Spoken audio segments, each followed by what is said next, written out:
علماء کا نظریہ نمبر 4، یہ دیوبندی عالم ہے مولانا خلیل احمد سہارنپوری، جو کہ شیخ زکریا سہارنپوری جنہوں نے فضائل اعمال اور فضائل صدقات لکھی ان کے مرشد ہیں۔ انہوں نے کتاب لکھی المہند علی المفند 1906 میں۔ 1905 میں امام احمد رضا بریلوی صاحب نے ایک کتاب لکھی حسام الحرمین، جس میں انہوں نے علماء دیوبند اور غلام احمد قادیانی کے جو غلط عقیدے تھے ان پر کفر کے فتوے لگائے، ان عبارتوں پر، جس کی آج میں بھی تصدیق کرتا ہوں، سارے اہل ایمان اس کی تصدیق کرتے ہیں کہ وہ کفریات تھے واقعی۔ اس کے جواب میں اپنی کلیریفیکیشن دینے کے لیے ایک کتاب لکھی علماء دیوبند نے المہند علی المفند۔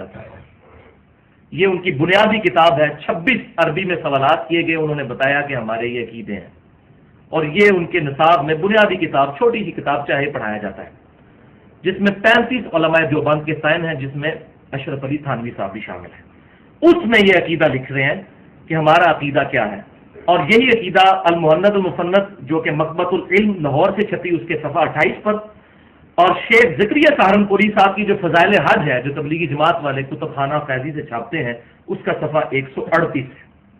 وہ کہتے ہیں وہ حصہ زمین جو قبر مبارک نبی صلی اللہ علیہ وسلم کی جو قبر مبارک ہے اس کا جو حصہ ہے، جو نبی صلی اللہ علیہ وسلم کے اعضائے مبارکہ کو مس کیے ہوئے ہے، علل اطلاق افضل ہے، یہاں تک کہ کعبہ، عرش اور کرسی سے بھی افضل ہے حضور کی قبر مبارک۔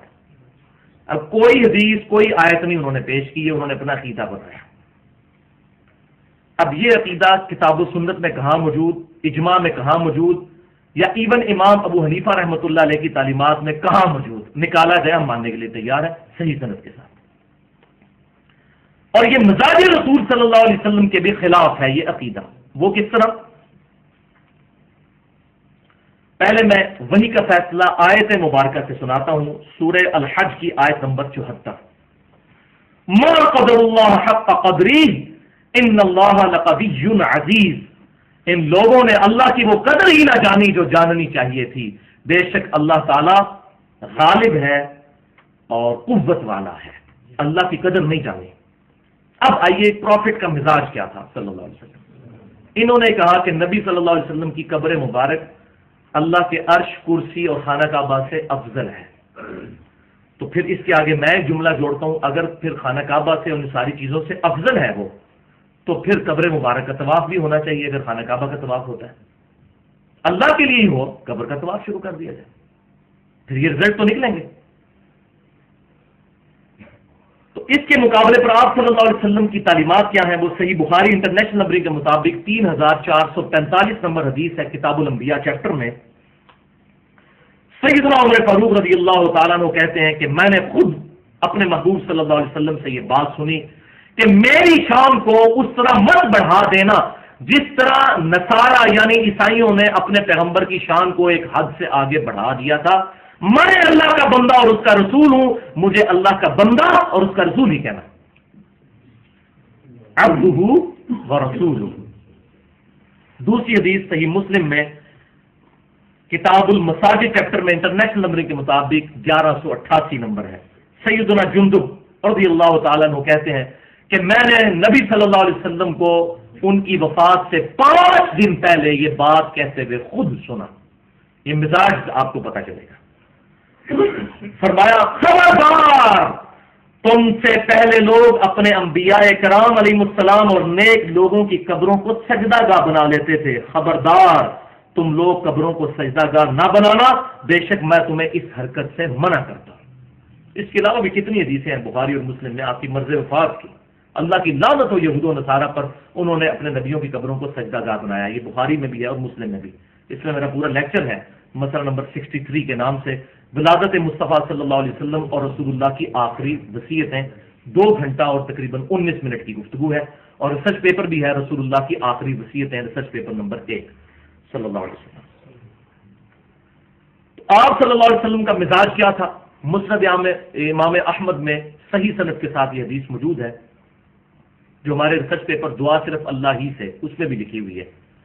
ایک صحابی نے نبی صلی اللہ علیہ وسلم کے سامنے یہ کہہ دیا، ما شاء اللہ و شئت، اے اللہ کے رسول جو اللہ چاہیں اور جو آپ چاہیں۔ اب صحابی نے کوئی اللہ سمجھ کے تو نبی صلی اللہ علیہ وسلم کو یہ نہیں کہا، اللہ کا بندہ ہی سمجھ کر کہا، لیکن آپ صلی اللہ علیہ وسلم نے فرمایا اجعلتنی للہ عدلا، کیا تو نے مجھے اللہ کے برابر ٹھہرا لیا؟ بل قل ما شاء اللہ وحدہ، بلکہ یہ کہو جو اکیلا اللہ چاہے۔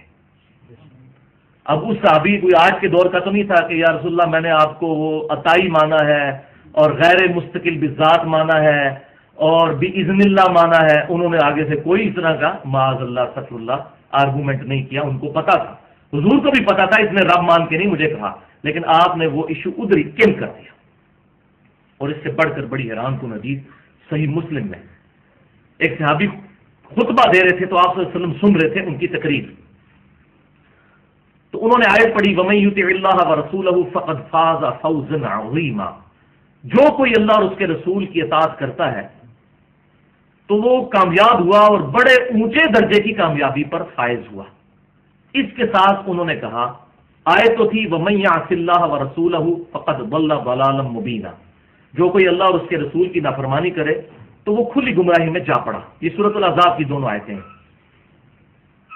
تو اس نے کیا کہا؟ پہلے تو اس نے صحیح پڑھا وَمَن يُطِعِ اللَّهَ وَرَسُولَهُ فَقَدْ فَازَ فَوْزًا عَظِيمًا، اور پھر ساتھ کہا اور جس نے ان دونوں کی نافرمانی کی، اس نے وہ آیت پڑھنے کے بعد ساتھ کہا کہ جس نے ان دونوں کی نافرمانی کی یعنی اللہ اور اس کے رسول کی تو وہ گمراہ ہو گیا۔